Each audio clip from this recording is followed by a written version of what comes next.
मनुष्य का मन एक भी हो सकता है और अनेक भी हो सकता है। मनुष्य का चित्त अखंड भी हो सकता है और खंड खंड भी हो सकता है।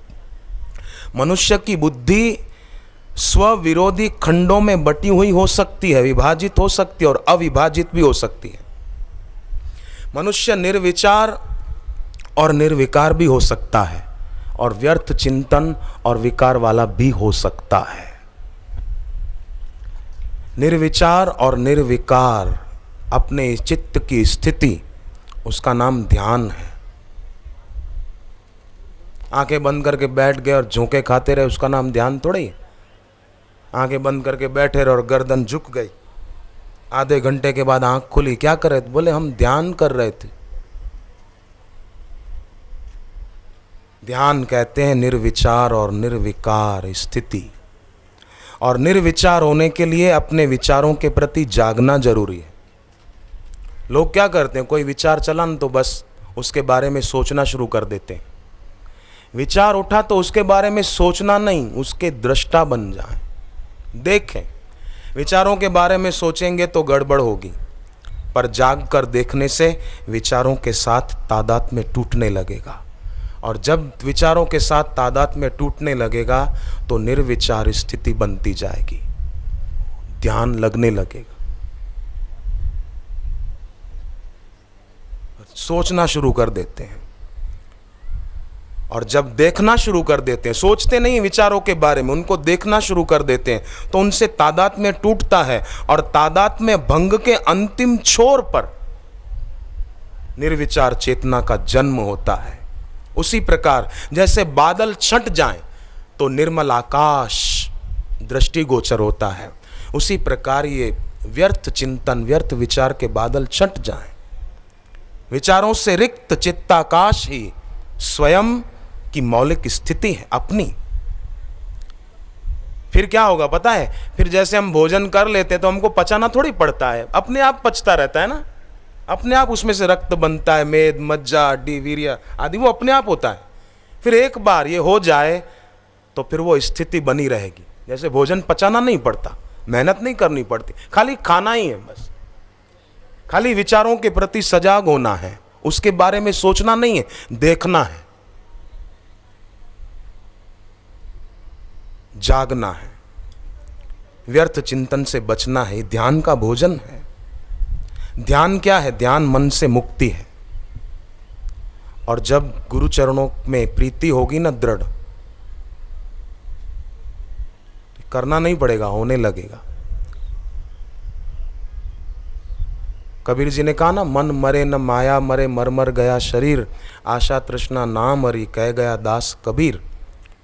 तो मन संसार में वाहन है और अमन सत्य में है। गुरु चरणों के ध्यान से, गुरु चरणों की प्रीति से मन अमन हो जाता है। वो रहता ही नहीं जो भोगों में लगे, भोगों में अटके, भोगों में आकर्षित हो। मन में उठते हुए बुरे भावों का जो विरोध करते हैं, वो समझो बुरे भावों को आमंत्रित करते हैं, आओ, वेलकम, स्वागतम, आ जाओ। बुलावा भी हो सकता है, बुलावा हो सकता है, आओ आओ, हमारे अंदर ही रहो। इसलिए बुरे भावों का निषेध नहीं करना है, उनको देखना है। उसमें जीवन रसायन पुस्तक मदद करेगी। हे मेरे साधक नाम की कैसेट बापूजी की मदद करेगी। हे मेरे मन नाम की ध्यान की कैसेट मदद करेगी। पहले तो मैं कहीं भी जाता था, मेरे कार्यक्रम होते थे अलग से, तो मैं अपने साथ 10-12 ध्यान की कैसेटें सदैव रखता था और रोज सुबह मेरा नियम था सुनने का, रोज सुबह।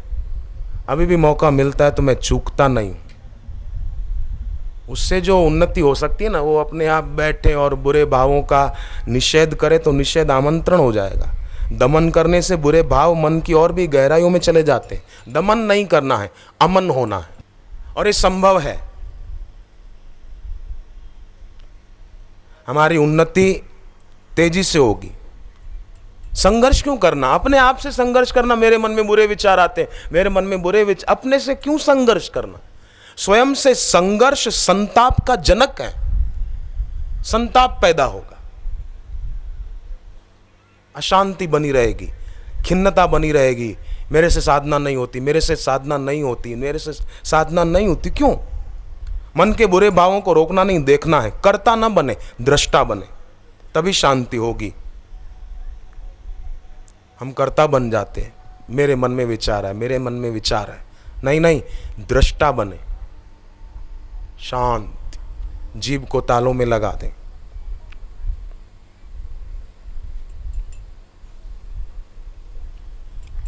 बड़ा सरल है, उससे बड़ा आनंद बना रहेगा।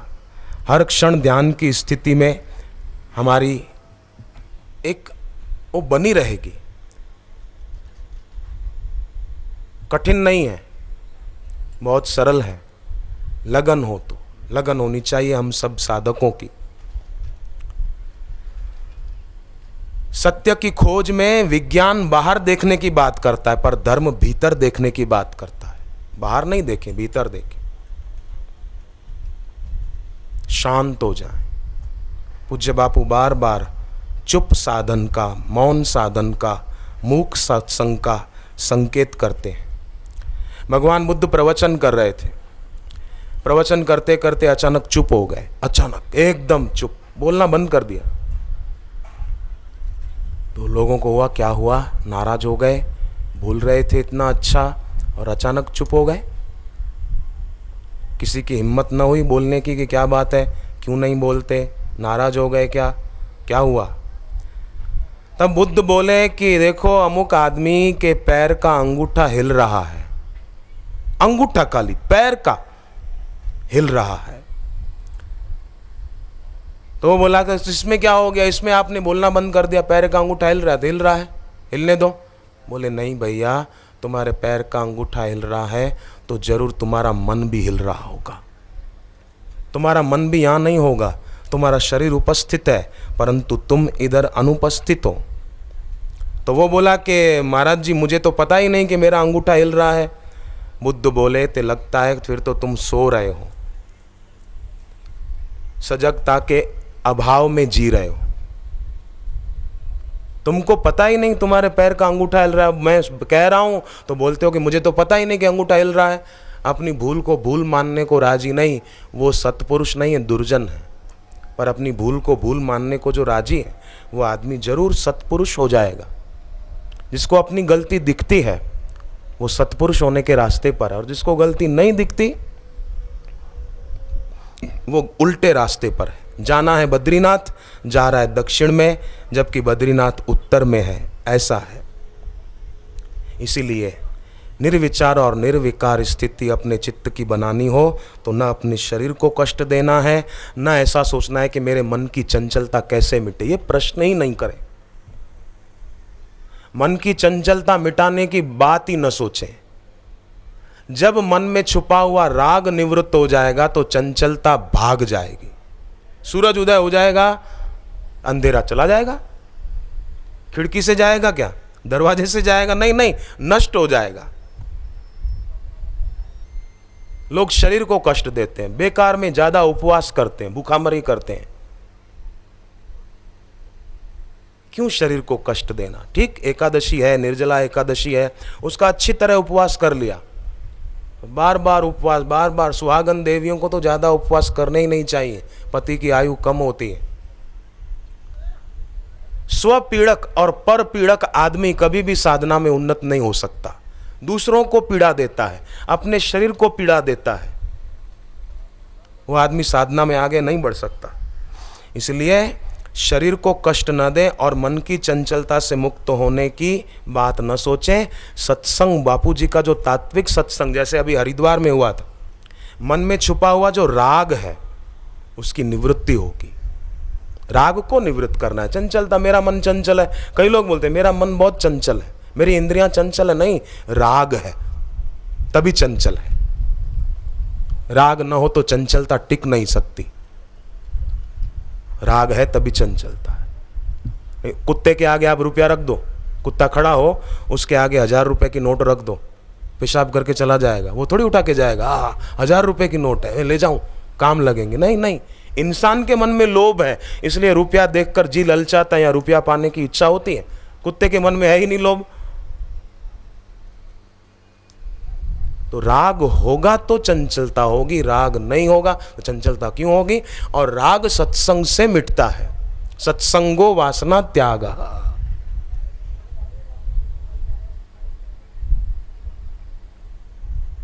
मैं तो यहां तक कहने में भी अतिशयोक्ति नहीं समझता हूं कि तीर्थों की यात्रा करने से भी तत्वज्ञानी गुरु के वचन सुनना ज्यादा अच्छा है, ज्यादा ऊंची बात है ये। वहां जाने से हृदय शुद्धि इतनी नहीं होगी जितनी हृदय की शुद्धि तत्वज्ञ गुरु के वचन सुनने से होगी। जितनी आध्यात्मिकता की ऊंची यात्रा ज्ञानी गुरु के वचन सुनने से होगी, उतनी तीर्थ यात्रा करने से नहीं होगी। वहां पुण्य जरूर होगा थोड़ा, और वो पुण्य मरने के बाद स्वर्ग में सुख दे देगा, बस फिर जन्मों मरो जन्मों मरो जन्मों मरो जन्मों मरो। तो सुविधाओं का त्याग करके शरीर के ताप को सहकर भी आप बैठे हैं। ये आपके अंदर जो लगन है एक, उसका परिचय आपने दिया। और लगन होती है ना तभी सत्संग जचता है। जैसे अगन ना हो तो भोजन नहीं पचता, लगन ना हो तो सत्संग नहीं जचता। लगन होगी तो जचेगा, अच्छा लगेगा, नहीं तो घड़ी देखेगा, जाने की बात सोचेगा, इतने बजे मुझे वहां पहुंचना, इतने बजे वहां पहुंचना, इतने बजे वहां पहुंचना। पर क्या पता कब कहां से ये शरीर की गाड़ी चल दे। राम बोलो भाई राम, कोई पता है?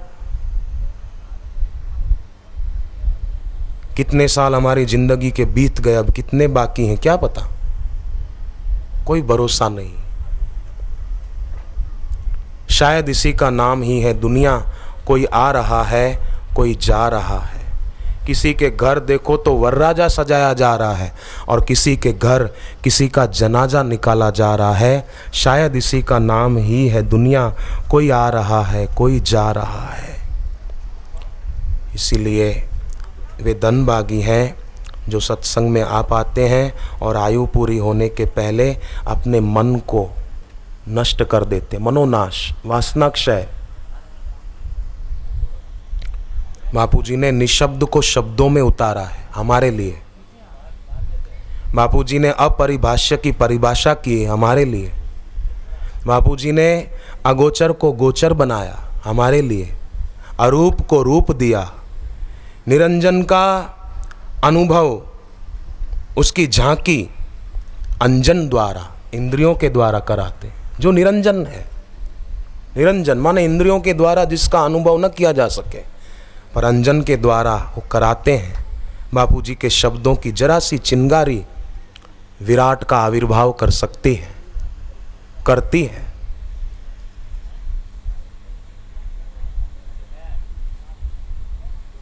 ऐसे साधकों के कईयों के अनुभव हैं। चकमक में आग होती है ना, तो दो की टकराहट से पैदा होती है। ऐसे ही टकराहट गुरु और शिष्य के बीच होती है। टकराहट माने वो संघर्ष वाली नहीं। शिष्य गुरु के निकट आए, हृदय से, श्रद्धा से, कानों के पीछे हृदय लगा दे, हृदय से सुने, तो उसी टकराहट में दिव्य ज्योति का प्रागट्य होता है। बुझे दिए की सामर्थ्य है ज्योत वाला बनने की, परंतु जले हुए दीपक का सहारा लेना पड़ेगा। उसमें है योग्यता। बुझी हुई ज्योत जल सकती है, पर जले हुए ज्योत के दिए के निकट जाए तो जगी हुई ज्योत का तो कुछ नहीं खुटेगा, बुझे हुए दिए का काम बन जाएगा। गुरु को कुछ कम नहीं होता और शिष्य को सर्वस्व प्राप्त हो जाता है। तो ऐसे गुरु के शब्द जब सुने जाएं तो जिस प्रकार और शब्द सुन लेते हैं वैसे न सुने जाएं। और शब्द केवल कानों के द्वारा सुनते हैं। गुरु के शब्द सुनने में अपने हृदय को जोड़ देना चाहिए। उस समय और कोई मांग न रहे कि मेरे को ये मिल जाए, ये मिल जाए, मेरे को ये दुख है बापू, ये दुख दूर हो जाए। नहीं, सत्संग आदर पूर्वक सुने, सुने हुए वचनों का मनन करें। ध्यान मूलम गुरोर मूर्ति, और जो ध्यान की बात सुनी वैसा हम करें तो फिर समस्या टिकेगी नहीं। नारद जी की कहाँ टिकी, काकभूषुंडी की कहाँ टिकी समस्या। शिव जी नाराज हो गए थे, शिव जी ने श्राप दे दिया था, पर फिर भी प्रेम भक्ति के प्रताप से सब सही हो गया और काकभूषुंडी चिरंजीवी हो गए।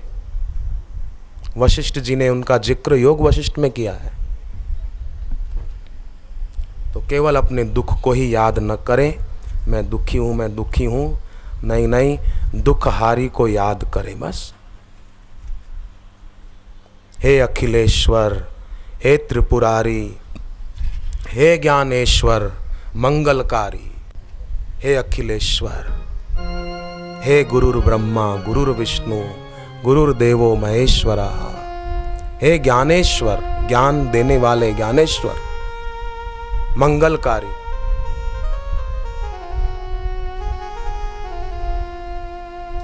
मतलब की है सबकी यारी, मतलब की है सबकी यारी, मिथ्या है सारी दुनियादारी,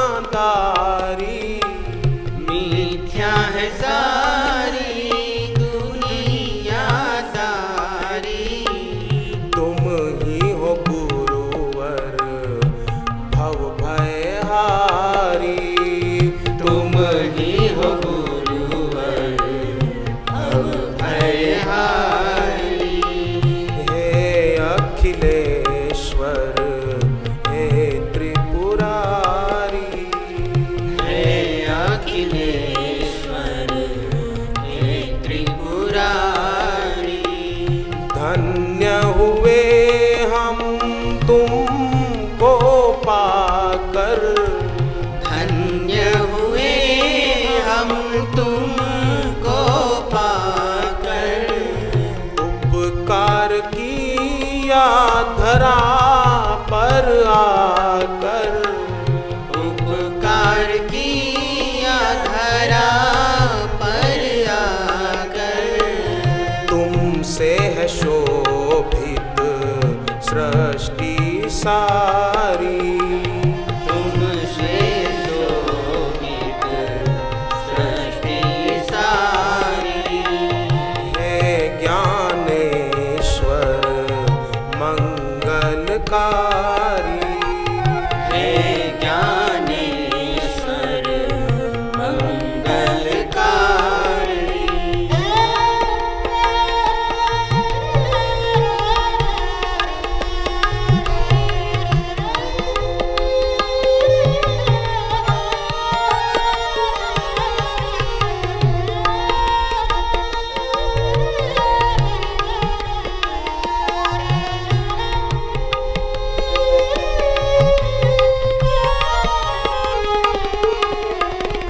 जिसको है मिलता प्यार तुम्हारा, जिसको है मिलता प्यार तुम्हारा, चमके है उसका भाग्य सितारा, चमके है उसका भाग्य सितारा, तुम ही हो भोले शिव भंडारी, तुम ही हो भोले शिव भंडारी, हे अखिलेश्वर, हे त्रिपुरारी, हे अखिलेश्वर, हे त्रिपुरारी,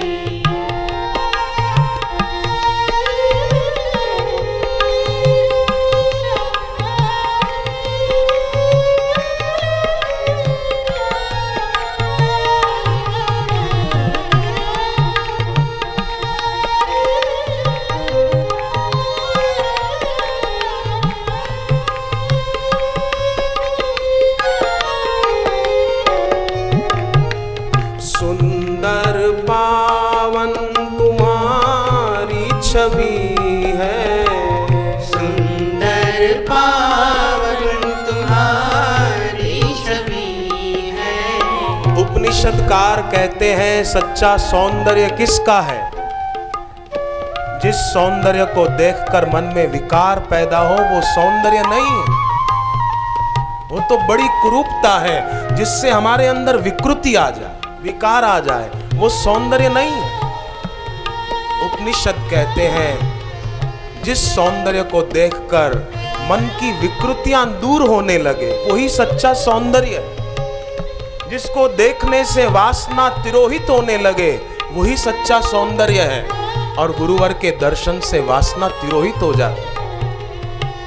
सुंदर पावन तुम्हारी छवि है, सुंदर पावन तुम्हारी छवि है। आकाश में जैसे चमके रवि है, आकाश में जैसे चमके रवि है। तुम ही हो सांसे धड़कन हमारी, तुम ही हो सांसें धड़कन हमारी। हे अखिलेश्वर हे त्रिपुरारी, हे अखिलेश्वर हे त्रिपुरारी।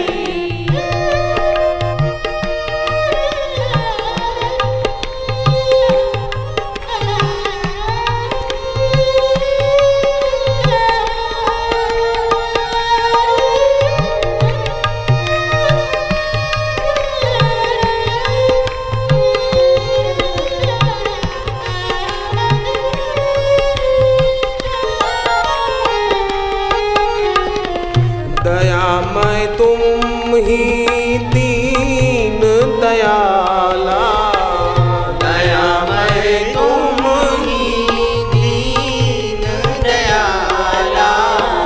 तेरा है सबसे प्रेम निराला। तेरा है सबसे प्रेम निराला। कैसे मैं लीला गाऊं तुम्हारी, कैसे मैं लीला गाऊं तुम्हारी। हे अखिलेश्वर हे त्रिपुरारी, हे अखिलेश्वर हे त्रिपुरारी। हे त्रिपुरारी। गुरु त्रिपुरारी कैसे कि जैसे त्रिपुर दैत्य का वध शिवजी ने किया, तब से उनको त्रिपुरारी कहते।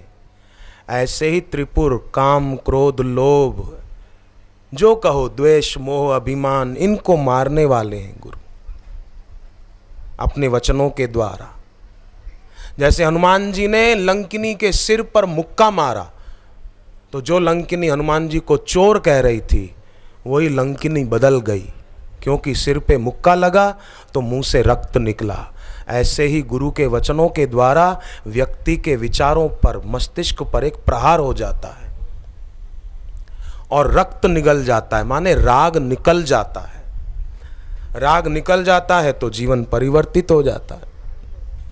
इसलिए सबसे ज़्यादा जरूरी काम अगर जीवन में कोई है तो सद्गुरु का सत्संग सबसे ज़्यादा जरूरी है। मनुष्य ऐसे गुरु की उपासना के द्वारा इस पंचभूत द्वारा बने शरीर रूपी दिए में ज्योत जगा सकता है। मृण्मय में चिन्मय का अनुभव कर सकता है। ये मृण्मय मिट्टी बनने वाला है, मिट्टी में मिलने वाला है। मृण्मय में चिन्मय का प्रकाश पा सकता है। मर कर इस दुनिया से बुझे हुए दिए की तरह अपशकुन होकर क्यों जाना? आप एक बात बताओ, जला हुआ दिया शुभ शगुन है कि बुझा हुआ दिया? जला हुआ दिया शुभ शगुन है। तो इस दुनिया से जाएं तो बुझी हुई ज्योत की तरह क्यों जाएं? जगी हुई ज्योत की तरह शुभ शगुन होकर जाएं। भगवान भी राजी हो जाएं कि वाह भाई वाह, शुभ शगुन हो गया, ये तो जगी हुई ज्योत का दर्शन हो गया। संसार से अपशकुन की तरह खाली घड़ा होकर क्यों जाएं? भरा हुआ घड़ा शुभ शगुन माना जाता है। मुरझाए हुए फूल की तरह नहीं, खिले हुए फूल की तरह।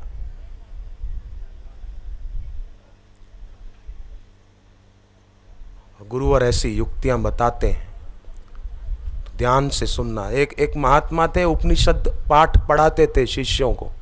2 शिष्य बैठे थे, गुरुजी की नज़र उपनिषद में पुस्तक में थी, पर 2 चेलों की नज़र पेड़ के नीचे एक बिल था, उसमें से एक चूहिया बाहर आ रही थी, अंदर जा रही थी, बाहर आए अंदर जाए।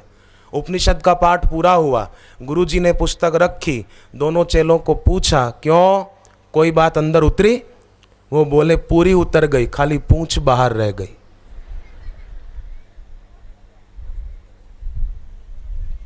ऐसे नहीं सुनना चाहिए, आदर पूर्वक सुनना चाहिए। और आदर पूर्वक जो सुनेंगे ना, सचमुच परीक्षित राजा साक्षी हैं कि सुनने मात्र से उनको भगवत तत्व का ज्ञान हो गया। अर्जुन साक्षी है कि भगवान के वचन सुनने मात्र से अर्जुन को नष्टो मोह स्मृति लब्धा हो गया, सुनने मात्र से। और भी कई ऐसे महापुरुष हुए जिन्होंने गुरु के वचन श्रवण मात्र से अपना कल्याण कर लिया। सद्गुरु के शब्द जब सुनते हैं ना, तो शब्द तो चले जाते हैं पर निशब्द की धारा भीतर शुरू हो जाती है। जब आदर पूर्वक सुना जाता है तो शब्द तो हमारे कान से टकरा कर चले जाएंगे, पर निशब्द की धारा, निशब्द की अनुभूति वो भीतर होने लगती है। इसलिए मैं बार बार कहता हूं, सुने तो ऐसे जैसे रामकृष्ण परमहंस के चरणों में स्वामी विवेकानंद सुनते थे, जैसे मीरा अपने गुरु संत रविदास जी की वाणी सुनती थी। अरे एक गाय, रमण महर्षि सत्संग शुरू करते, समय होता, बराबर नियत समय पे एक गाय माता आकर बैठ जाती थी। फिर कभी कोई कार्यक्रम होता तो लोगों को तो समय का पता चल जाता कि इतने बजे शुरू करेंगे, पर गाय माता को कौन बताते जाता कि 5 बजे सत्संग होगा। नियत समय 5 बजते जो भी सत्संग का समय होता, आकर गाय माता बैठ जाती। और जब उस गाय माता ने शरीर छोड़ा तो रमण महर्षि ने उसकी अंत्येष्टि की। लोगों ने कहा एक गाय की अंत्येष्टि? बोले हाँ, तुमको ये गाय दिखती है पर मुझे ये ब्रह्म दिखता है, इसकी मुक्ति हो गई, इसको ज्ञान हो गया। तुमने देखा नहीं था ये रोज नियत समय पे आकर सत्संग में बैठ जाती थी। मैं लखनऊ में था तो मैंने एक दिन अखबार पढ़ा, दोपहर के टाइम बैठा था, पढ़ा था, देखा तो अखबार में लिखा था कि पत्रकार ने एक साधक से पूछा, सत्संग में जो आए थे लखनऊ में, तो वो साधक गोरखपुर से आए थे। पत्रकार ने उनसे पूछा और वो बात पत्रकार ने छापी थी। साधक ने उनको बताया था कि गोरखपुर में हम साप्ताहिक सत्संग करते हैं। एक दिन घर में साप्ताहिक सत्संग जो था, वीडियो कैसेट चलाई, तब वीडियो कैसेटें चलती थी, सीडी नहीं आई थी। वीडियो कैसेट चलाई जैसे ही तो एक सांप आया, बड़ा काला सांप, पता नहीं कहाँ से आ गया, आया और टीवी के सामने बैठ गया। लोग तो डर गए, साधक जो थे थोड़ा, सब एक तरफ हो गए। वो सांप तो टीवी के तरफ देखता हुआ डोलता रहा और बराबर 2 घंटे तक वीडियो कैसेट चली, पूरी हुई तो सांप जमीन पर लोटने पोटने लगा और लोटते पोटते सांप के जीवन की ज्योत चली गई। सांप का शरीर रह गया, उसका जीव चला गया। तब हमको लगा कि कोई जीव होगा और किसी कारण से इस योनि में आया होगा, पर संस्कार थे। सत्संग में आकर इतना बड़ा सांप यूं सत्संग में डोलता रहा और फिर शरीर उसका छूट गया। ये सत्संग की महिमा है, इसको हम ना नहीं कह सकते। कोई बोले कि मैं नहीं मानता, अब न माने तो उसकी मर्जी है भाई, ये उसके तर्क का सत्य हो सकता है, पर अनुभव का सत्य तो उस साधक का है। तर्क का सत्य कोई सच्चा सत्य नहीं है। ऐसा कोई तर्क नहीं है कि जिसको काटा न जा सके। ये बात सच्ची है। जब सांप की, अजगर की, महाभारत की कथा है कि नहुष राजा अजगर की योनि में चले गए, सप्त ऋषियों का अपमान किया था। पर जब धर्मराजा युधिष्ठिर का सत्संग सुना तो नहुष राजा की अजगर की योनि से सद्गति हो गई। इस सुनने की महिमा देखो, इस साक्षी है, महाभारत ग्रंथ में एक कथा आती है। नहुष राजा अजगर की योनि में चले गए थे, युधिष्ठिर के सत्संग से मुक्त हो गए। तो क्यों ना ऐसे सत्संग को आदर पूर्वक सुना जाए, क्यों छोड़ा जाए। कोई निंदा करे, कोई गलत शब्द कहे तो शिष्य अपने गुरु का सानिध्य छोड़ दे, सत्संग छोड़ दे, क्यों। स्वामी अखंडानंद सरस्वती जी को वृंदावन में किसी ने कहा कि आप जिन उड़िया बाबा जी को इतना मान देते हैं, इतना सम्मान देते हैं, गुरु तुल्य, तो उनकी तो कितनी बदनामी हो रही है। तो आप एक काम करो, आप उनके पास जाना छोड़ दो, नहीं तो आपकी भी बदनामी होगी। स्वामी अखंडानंद जी ने इतना ही उत्तर दिया कि हम उड़िया बाबा के प्यार में फंस गए हैं, हमारे हिंदू धर्म में तलाक देने का रिवाज ही नहीं है। बस इतना सा उत्तर दे दिया और बोलने वाले, बकवास करने वाले चुप होकर चले गए।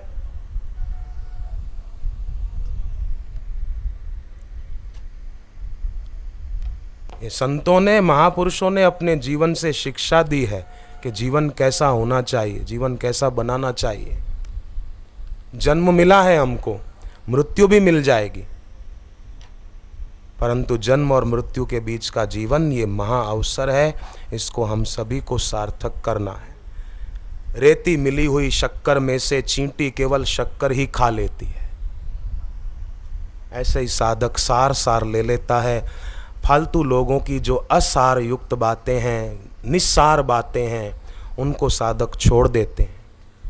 गाय होती है ना, गाय गंगा किनारे पानी पीने जाती है ना, तो मेंढकों की टर टर सुनती है तो उस तरफ ध्यान नहीं देती। गाय को तो पानी पीना है, पानी पी के चल देती। मेंढक भले टर टर करे, मेरे को पानी पीना है बस, मेरे को तो गंगा जल पीना है, मेंढक भले बोले। ऐसे ही साधक तो सोचे मेरे को तो गुरुवाणी सुननी है बस, मेरे मन में कोई ग्रंथि नहीं रखनी है, कभी भी सारी ग्रंथियों को विदा। जैसे धागे में गांठ लगी हो तो धागा सुई की नोक में नहीं जा सकता, ऐसे ही मन में स्वार्थ की, निंदा की, कपट की, द्वेष की, संकीर्णता की गांठ पड़ गई हो तो वो भगवान में नहीं लग सकता। उसको खोल दिया जाए, उसका छेदन कर दिया जाए। और एक बार गुरु के वचन सुन लिए तो जैसे पतंगा होता है, पंख वाला जीव, वो पंख वाला जीव रात के अंधेरे में जलते हुए दिए को देखकर उसके पास आता है, फिर लौटकर अंधेरे में नहीं जाता। जल जाएगा, मर जाएगा, पर दोबारा दिए को छोड़कर जाएगा नहीं। अरे एक पतंगा, एक छोटा सा जीव उजाले को, दिए को देख लेता है तो उसको छोड़कर जाता नहीं है, जान दे देता है अपनी दिए में। ऐसे ही साधक को गुरु का ज्ञान मिल जाए तो फिर अंधेरे में न लौटे, फिर वही जीवन शराब कबाब वाला, व्यसन वाला जीवन फिर न जिए। पतंगा नहीं लौटता और इंसान लौट जाए।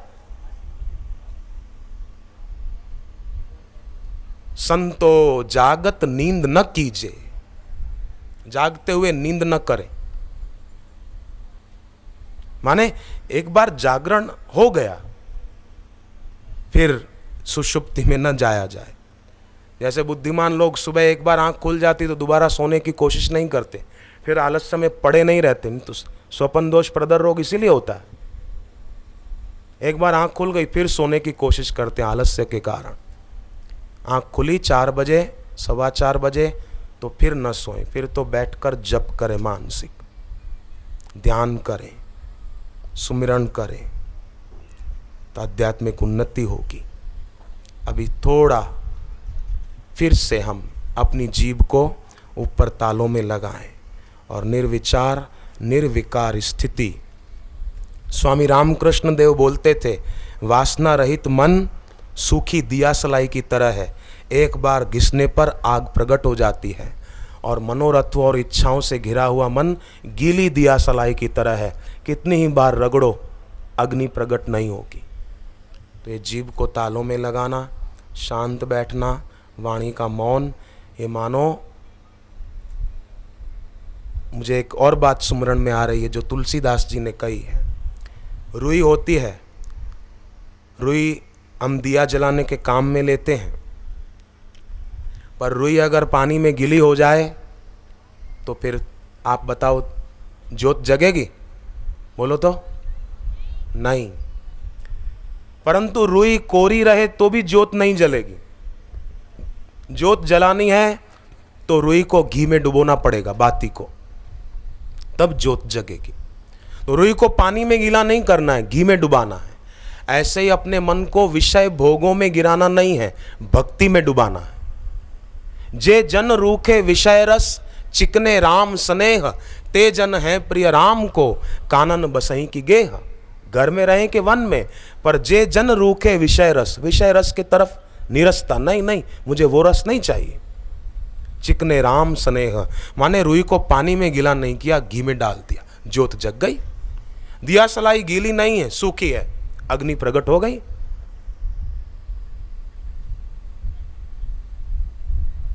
कितना सरल है, परंतु हमारी बुद्धि में इतनी जटिलता आ गई कि सरल बात भी हम लोगों को समझ में नहीं आती।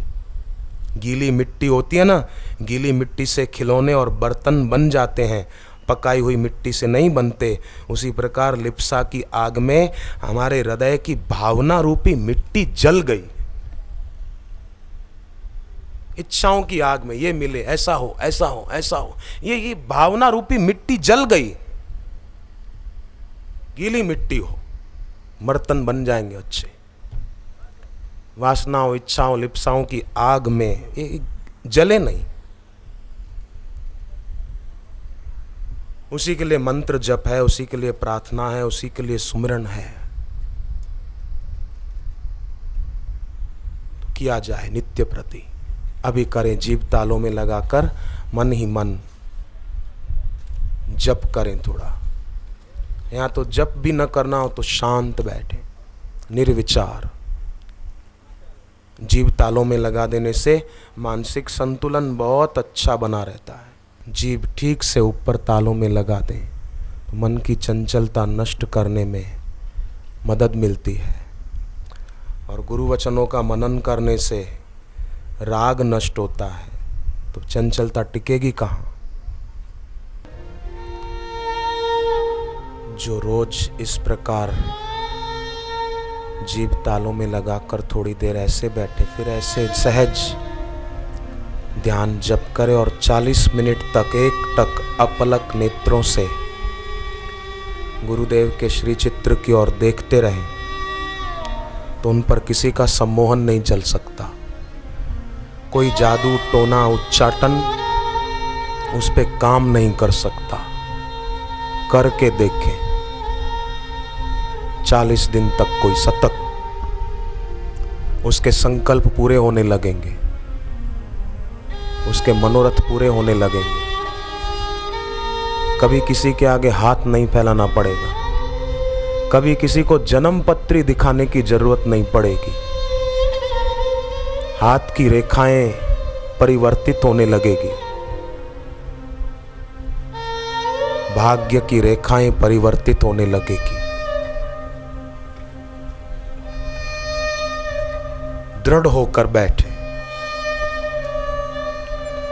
एकांत किसे कहते हैं? जंगल में जाकर बैठना नहीं, शरीर से, मन से और इंद्रियों से कोई संबंध न रहे, उसको एकांत कहते हैं।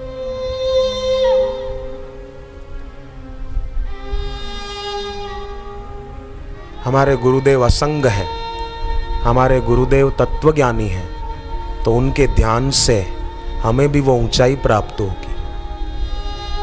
जिनका चिंतन करेंगे उनके गुण हमारे में आएंगे।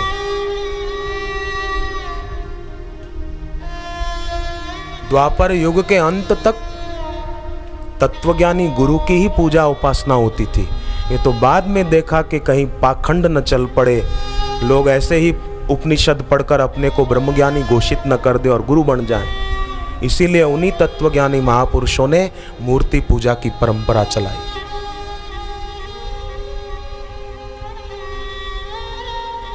गुरु गोविंद सिंह जी को क्यों कहना पड़ा? सब सिखन को हुक्म है, गुरु मानो ग्रंथ, इसीलिए कहना पड़ा कि कोई सिखों की श्रद्धा का दुरुपयोग न करे, इसलिए। पर कई सिख ऐसे भी हैं जो बापू जी का वचन सुनते हैं, दर्शन करते हैं और गुरुदेव के दर्शन में डूबते हैं। तो कई सिख दीक्षा लिए हुए पंजाब में, हरियाणा में, यूपी में, कई जगह पर।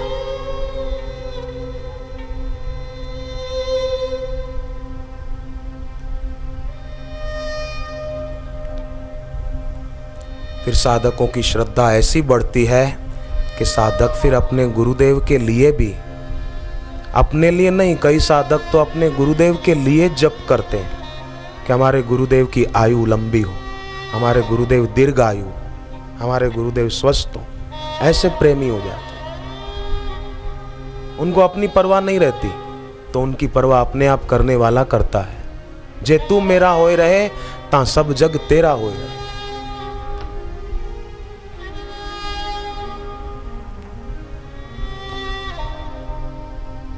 तुमको मेरी उम्र लग जाए, तुम बता दो कोई ऐसा उपाय, तेरा साथ कभी ये ना छूटे, तुमसे बंधन कभी ये ना टूटे। हमारा जीवन हो तुम, हमारी धड़कन हो तुम, अपनी प्रीति को तुझ में बढ़ाते रहे।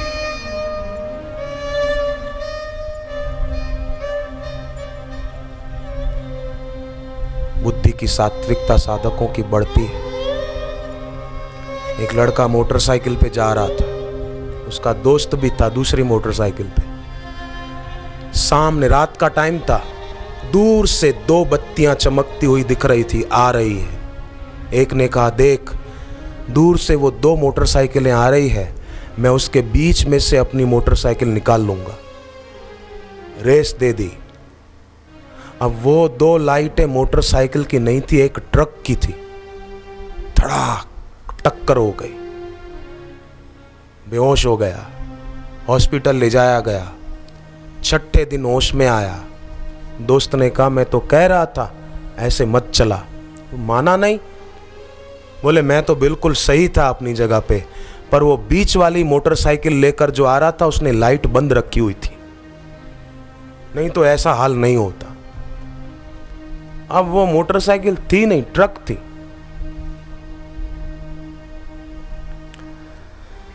गलती को गलती नहीं माने, भूल को भूल नहीं मानते, उलझे हुए हैं पर अपने को सुलझा हुआ मानते।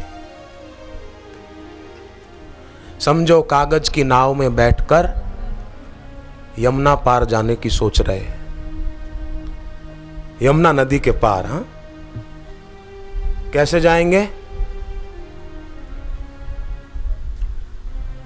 जो भक्ति को छोड़कर भोगों से सुख चाहते हैं, आप निश्चित समझ लो कि वो ऐसे हैं कि प्लास्टिक के फूलों से खुशबू चाहते हैं।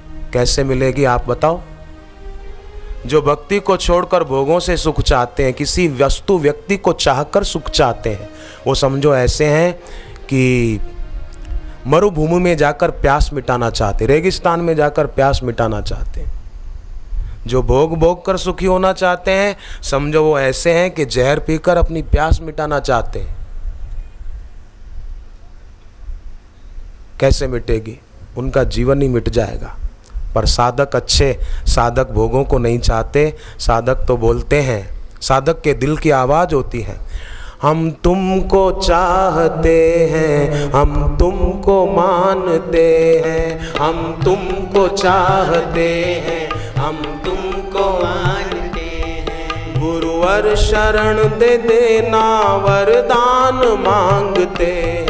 गुरुवर शरण दे देना, वरदान मांगते हैं। हम तुमको चाहते हैं, हम तुमको मानते हैं, हम तुमको चाहते हैं, हम तुमको मानते हैं। जन्मों से भटके थे हम, विषयों में अटके थे हम, जन्मों से भटके थे हम, विषयों में अटके थे हम।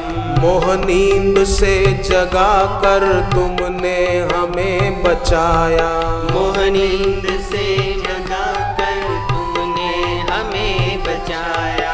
अब तो तुम्हारी भक्ति का दान मांगते हैं, हम तो तुम्हारी भक्ति का दान मांगते हैं। हम तुमको चाहते हैं, हम तुमको मानते हैं, हम तुमको चाहते हैं, हम तुमको मांगते हैं।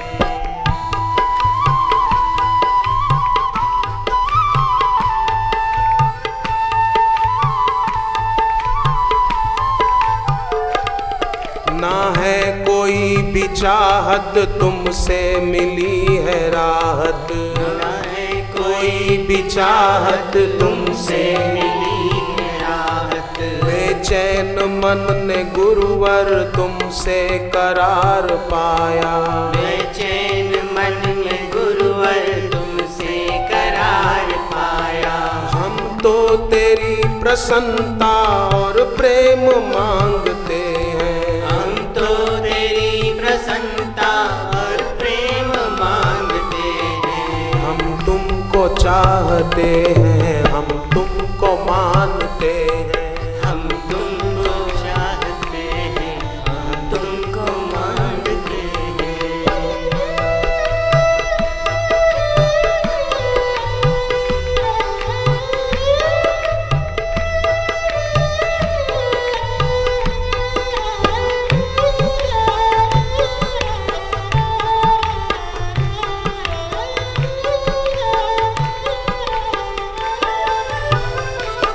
तेरा साथ ना ये छूटे, बंधन कभी न टूटे। तेरा साथ ना ये छूटे, बंधन कभी न टूटे। तू ही हमारा अपना, बाकी तो सब है सपना। तू ही हमारा अपना, बाकी तो सब है सपना। तुमसे ओ मेरे गुरुवर हम तुमको मांगते हैं। तुमसे ओ मेरे गुरुवर हम तुमको मांगते हैं। हम तुमको चाहते हैं, हम तुमको मानते हैं। हम तुमको चाहते हैं, हम तुमको मांगते हैं।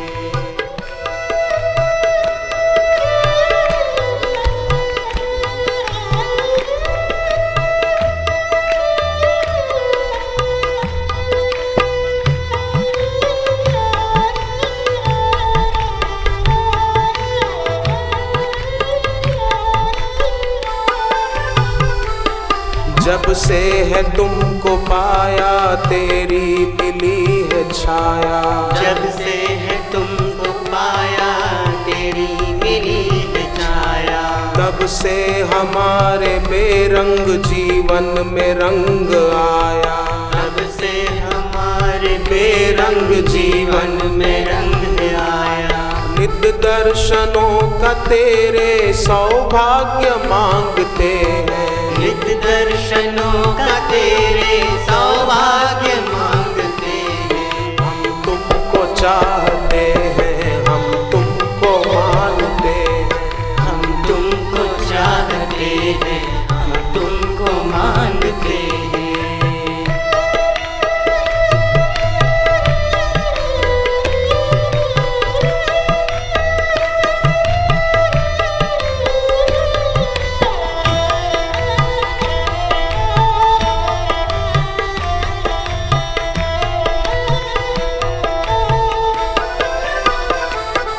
कैसे तुम्हें रिझाएं हम, कैसे तुमको पाएं। कैसे तुम्हें रिझाए हम, कैसे तुमको पाए।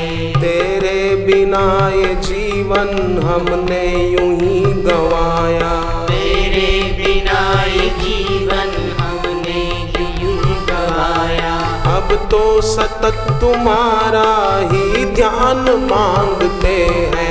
अब तो सतत तुम्हारा ही ज्ञान मांगते हैं। हम तुमको चाहते हैं, हम तुमको मानते हैं। हम तुमको चाहते हैं, हम तुमको मानते हैं। अद्भुत है तेरी भक्ति, निराली तेरी शक्ति। अद्भुत है तेरी भक्ति, निराली तेरी शक्ति। वर्णन करें हम कैसे, कुछ भी न जानते हैं। वर्णन करें हम कैसे, कुछ भी न जानते हैं। हम तुमको जान पाए, ऐसी दृष्टि मांगते हैं। हम तुमको जान पाए, ऐसी दृष्टि मांगते हैं। करुणा निधान गुरुवर तेरा साथ मांगते हैं। करुणा निधान गुरुवर तेरा साथ मांगते हैं। हम तुमको चाहते हैं, हम तुमको मानते हैं। हम तुमको चाहते हैं, हम तुमको मांगते हैं। हम तुमको चाहते हैं, हम तुमको मानते हैं। हम तुमको चाहते हैं, हम तुमको मानते साधक के दिल की ये आवाज हो सकती है, चाह गई चिंता गई मनवा बेपरवाह, जिसको कछु न चाहिए वो शान का शाह, जिसको कुछ नहीं चाहिए। स्वामी शरणानंद जी महाराज 3 बातें बताते थे कि मुझे कुछ नहीं चाहिए। इन 3 बातों का बोले मनन करो तो ध्यान में मदद मिलती है। मुझे कुछ नहीं चाहिए, मेरा कुछ नहीं है, मेरा किसी से कोई संबंध नहीं। ये बातें बाहर बोलने की नहीं है। घर पे जाकर बोले मुझे कुछ नहीं चाहिए, पत्नी खाना बना कर दे थाली में, माँ दे, वो बोले मुझे कुछ नहीं चाहिए। अरे कुछ कैसे, खाना नहीं खाओगे, मुझे कुछ नहीं चाहिए, मेरा कुछ नहीं है, मेरा किसी से कोई संबंध नहीं। बोलने की बात नहीं है घर पे जाकर, ये अंदर समझने की बात है। मुझे कुछ नहीं चाहिए। स्वामी शरणानंद जी के वचन, मेरा कुछ नहीं है, मेरा किसी से कोई संबंध नहीं है। पर जो भक्त होता है उसके दिल में होगा मुझे कुछ नहीं चाहिए, पर मुझे मेरे गुरुदेव का प्यार चाहिए। मेरा कुछ नहीं है, करुणा निधान गुरुवर मेरे अपने हैं। मेरा किसी से कोई संबंध नहीं है, पर गुरुदेव से मेरा संबंध पहले भी था, अभी भी है और बाद में भी रहेगा। अभी आप करके देखें, मन में ये विचारें, मनन करें, मुझे कुछ नहीं चाहिए, मेरा कुछ नहीं है, मेरा किसी से संबंध नहीं है। भागवत में कथा आती है इस संदर्भ में। चित्रकेतु राजा थे, उनको कोई संतान नहीं थी। संतान नहीं थी तो वे बेचारे बड़े दुखी रहते थे। एक दिन नारद जी और अंगिरा ऋषि आए, उन्होंने आशीर्वाद दिया और चित्रकेतु राजा की पत्नी ने संतान को जन्म दिया। जैसे कई निसंतानों को उन्होंने आशीर्वाद मांगा, बात की गुरुदेव से, तो उनको संतान प्राप्ति हुई। मैंने ऐसा कईयों को देखा, निसंतान थे, शादी के 24 साल हो गए, पर गुरुदेव से प्रार्थना की कि हमें आपके आशीर्वाद से, मंत्र से संतान हो जाए, ऐसी कृपा हो जाए। उनकी भावना थी, मांग थी, तो उनकी न्याय युक्त मांग गुरुदेव ने पूरी भी की और मंत्र दिया, संतान प्राप्ति का प्रसाद दिया, तो उनको हुई है, कईयों को हुई है। 18 साल के बाद एक बाल संस्कार चलाने वाले साधक ने मुंबई में बताया, शादी के 18 साल के बाद पति पत्नी दोनों सेवा करते हैं। 18 साल तक संतान नहीं थी, पर सेवा साधना करते थे और संतान प्राप्ति का मंत्र जो बापूजी ने दिया था जपते थे। 2 जुड़वा लड़के हुए, एक भी नहीं था। ज्योतिषी बोलते थे होगा ही नहीं, और 2 जुड़वा लड़के सूरत के आश्रम में लेकर आए थे, मैंने देखे। 16 साल हो गए, पूना में एक पति पत्नी को संतान नहीं थी, पर बापूजी से प्रार्थना की कि हमें संतान हो, तो मंत्र लिया शिविर में आकर। आप मानोगे, मैंने देखे 3 जुड़वा बच्चे हुए उसको 16 साल के बाद। डॉक्टर बोलते थे संभव ही नहीं है, ज्योतिषी बोलते थे भाग्य में नहीं है, पर भक्ति में शक्ति असंभव को संभव कर देने की। धन से दुख नहीं मिटते हैं, ध्यान बढ़ने से दुख मिटते हैं। भक्ति परम समाधान है, परम समाधान। एक डॉक्टर के पास एक रोगी आया, उसको क्षय रोग था, टीबी का रोग था। डॉक्टर के पास आकर बोला सब इलाज करा चुका हूँ, कोई फ़ायदा नहीं हुआ। डॉक्टर साहब, मुझे बताया गया कि आप 20 वर्षों के अनुभवी हैं टीबी का रोग मिटाने के, 20 साल का आपका तजुर्बा है, तो मेरा इलाज करें, मेरा ये टीबी का रोग मिटा दें। डॉक्टर बोले कि सच सुना है तुमने, मैं अनुभवी हूँ 20 वर्षों का, ये लो दवा और शुरू कर दो। 3 महीने इलाज चला, परंतु तबीयत और बिगड़ती गई। आया डॉक्टर के पास, कहा कि डॉक्टर कोई परिणाम नहीं दिख रहा। डॉक्टर बोले परिणाम कैसे दिखाई देगा, मेरे को खुद को पिछले 5 साल से टीबी का रोग है। डॉक्टर को खुद को रोग है, वो किसी का रोग कैसे मिटाएगा। एक आदमी डॉक्टर के पास गया, बोले डॉक्टर मेरे को आँखों की रोशनी की तकलीफ़ है, सामने हो एक पर दिखते हैं 2, कुछ आंखों का तिल कुछ बिगड़ा, क्या है आप देखो जरा। तो डॉक्टर ने चश्मा हटाते हुए कहा कि क्या तुम चारों को यही तकलीफ है क्या? डॉक्टर को 4 दिख रहे थे। अब जो खुद रोगी है वो किसी को निरोग कैसे कर सकेगा? जिसका खुद का लोभ नहीं गया, मोह नहीं गया, द्वेष नहीं गया, वो किसी को लोभ मोह द्वेष से मुक्त कैसे कर पाएगा? तो आज समाज को बहुत ज़रूरत है ज्ञान की, सुख की। सब सुख चाहते हैं, दुख कोई नहीं चाहता, पर सत्संग के अभाव में बेचारे बीज दुख के बोते हैं। सबको जरूरत है। एक महिला मछलियां बेचती थी, नदी में से पकड़ के टोकरी में रख कर ले जाती। एक दिन आ रही थी, बरसों पुरानी बचपन की सहेली मिल गई, ले गई अपने घर, ज़बरदस्ती खाना खिलाया, कहा कि यहीं सो जा मेरे साथ। ठीक है। वो मालिन थी फूल बेचने, वो फूल बेचती थी, मछुआरिन की सहेली। उसने पीछे, घर के पीछे जमीन ठीक ठाक करके फूल उगाए थे, गुलाब के, मोगरे के, गेंदे के, तरह तरह के, रात रानी के पौधे भी लगाए थे। सुगंध बहुत आ रही थी। उसी तरफ मछुआरिन सहेली का बिस्तर लगाया मालिन ने। सोचा कि इसको सुगंध मिलेगी, बरसों के बाद मिली है, इसको मजे की नींद आएगी। पर वो तो करवटें बदलती रही सारी रात। बीतने को आई, मालिन ने पूछा क्यों बहन तुमको नींद नहीं आ रही? बोले यहां से बदबू बहुत आ रही है। अब बदबू आ रही? गुलाब के फूल हैं, मोगरे के फूल हैं। बोले बदबू आ रही इसलिए मेरे को नींद नहीं आ रही। तो क्या करूं तुझको नींद आए? बोले बाहर मेरी टोकरी पड़ी है, उसमें जो कपड़ा है जिसमें मैं मछलियां बेचने जाती हूं रख कर, उसमें थोड़ा पानी छांट के ला और मेरे सिरहाने रख दे तो मुझे नींद आ जाएगी। वो कपड़ा पानी छांट के उसके आगे रखा, तब उसको नींद आई। ऐसे ही कईयों को आदत पड़ी रहती है फैशन की, डिस्को की, पॉप म्यूज़िक की, डिस्को म्यूज़िक की, क्लबों में भटकने की।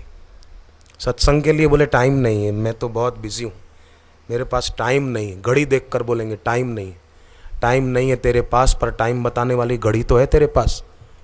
बोलते टाइम नहीं है, टाइम बताने वाली घड़ी तो है, देखो कितना टाइम बर्बाद करते। घूमने फिरने में तो टाइम खराब करेंगे।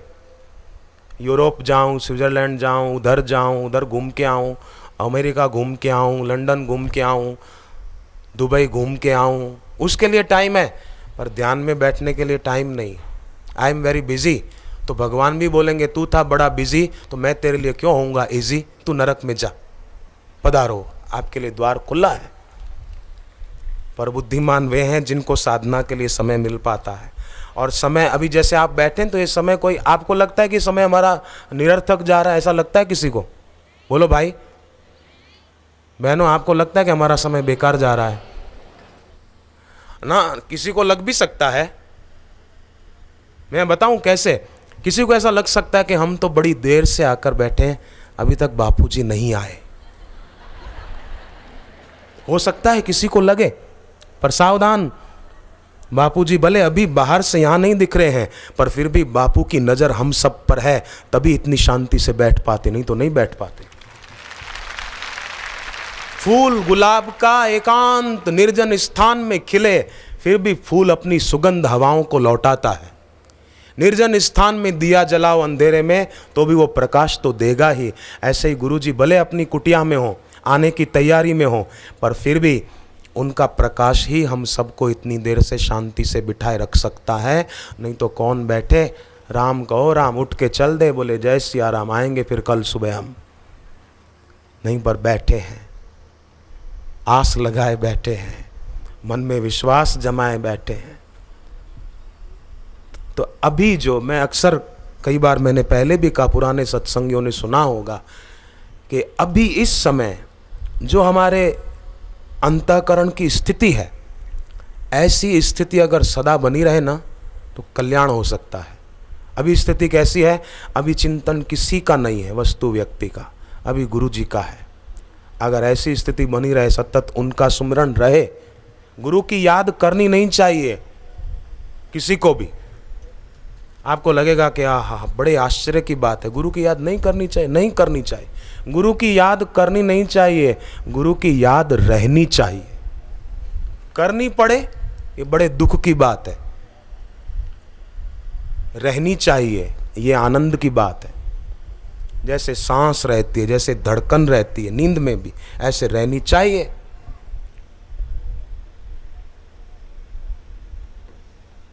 कितना अच्छा होगा। जो गुरुदेव सबका मंगल चाहते हैं, सबका कल्याण चाहते हैं, ऐसे गुरु जी की याद रहनी चाहिए। मैंने आज बहुत दिनों के बाद, पहले मैं सुनता था वो कैसेट, उसका नाम है हृदय की दिव्य वाणी। बहुत दिनों के बाद आज मैं जहाँ रात को रुका था, सुबह मेरे हाथ में आ गई, मैंने सुनी। 5:30 पौने 6 का टाइम था, मैंने सुनी, बड़ा आनंद आया, बहुत अच्छा लगा। कई बार सुनी हुई है वैसे भी, पर आज सुनी तो फिर एक नए नए भाव, सद्प्रेरणा, बहुत अच्छा लगा। उसका वर्णन शब्दों में नहीं कर सकते। गुरुवर की वाणी का वर्णन शब्दों में कैसे कर सकते। तो जिन्होंने न सुनी हो वो ज़रूर सुन के देखना, फिर आपको ध्यान करना नहीं पड़ेगा, फिर ध्यान रहेगा। मेरे मन मंदिर में ध्यान तुम्हारा मेरे गुरुवर, दर्शन के प्यासे हम हैं तेरे मेरे गुरुवर। फिर ऐसा रहेगा, ध्यान करना नहीं पड़ेगा, याद करनी नहीं पड़ेगी, याद रहेगी। जैसे अभी याद है ना, अभी याद करनी पड़ रही है, बोलो तो, याद करनी पड़ रही है, अभी याद है, बनी हुई है। ऐसे फिर रहेगा सतत, मेरे मन मंदिर में ध्यान तुम्हारा, मेरे मन मंदिर में ध्यान तुम्हारा मेरे गुरुवर, मेरे मन मंदिर में ध्यान तुम्हारा मेरे गुरुवर, दर्शन के प्यासे हम हैं तेरे मेरे गुरुवर, दर्शन के प्यासे हम हैं तेरे मेरे गुरुवर, मेरे मन मंदिर में ध्यान तुम्हारा मेरे गुरुवर, मेरे मन मंदिर में ध्यान तुम्हारा मेरे गुरुवर।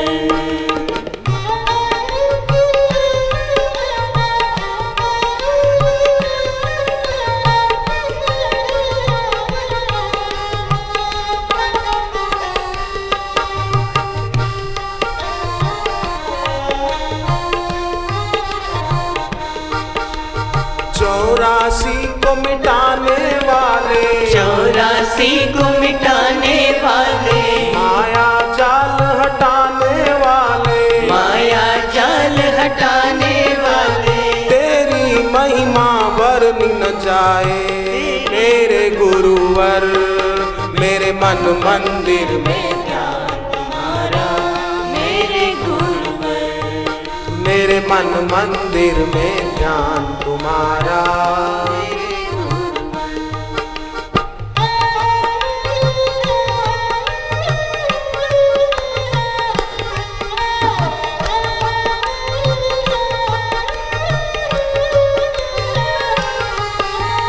सागर जैसे तुम गहरे हो, सागर जैसे तुम गहरे हो, सदा स्वयं में तुम ठहरे हो, सदा स्वयं में तुम ठहरे हो, भक्ति मुक्ति शक्ति दाता मेरे गुरुवर, मेरे मन मंदिर में ध्यान तुम्हारा मेरे गुरुवर, मेरे मन मंदिर में ध्यान तुम्हारा मेरे गुरुवर।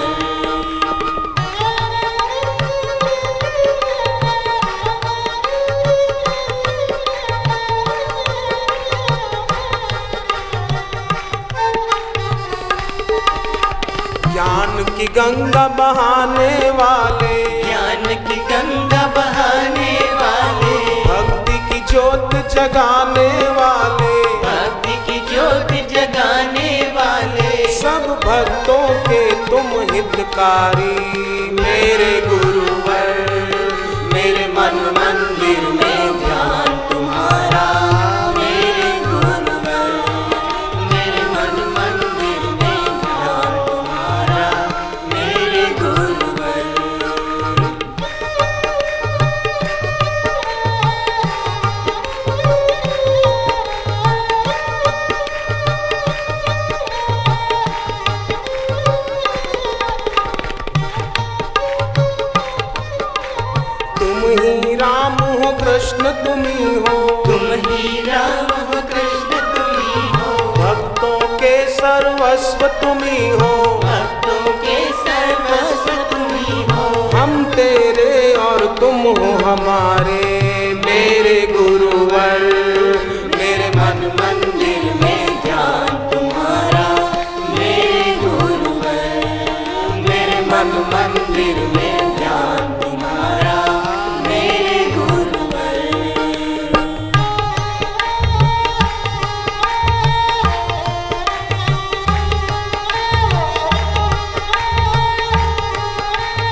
ब्रह्म ज्ञान की वर्षा करते, ब्रह्म ज्ञान की वर्षा करते, सबको हो खुशियों से भरते, सबको हो खुशियों से भरते, दसों दिशा आनंद फैलाते। मेरे गुरुवर, मेरे मन मंदिर में ध्यान तुम्हारा, मेरे गुरुवर, मेरे मन मंदिर में ध्यान तुम्हारा, मेरे गुरुवर।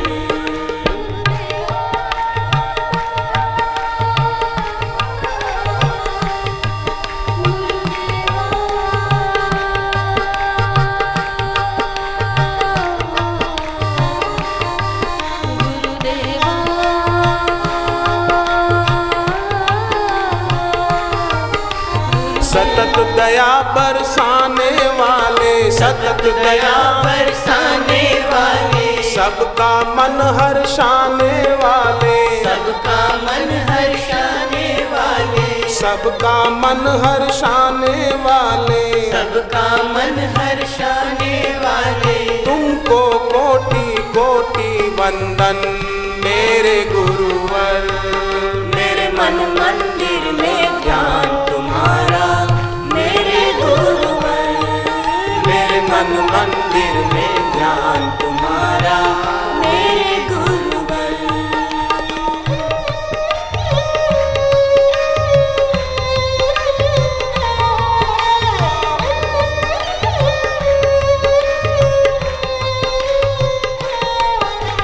पीड़ा सबकी हरने वाले, पीड़ा सबकी हरने वाले, सबका मंगल करने वाले, सबका मंगल करने वाले, चरण शरण में हमको रखना।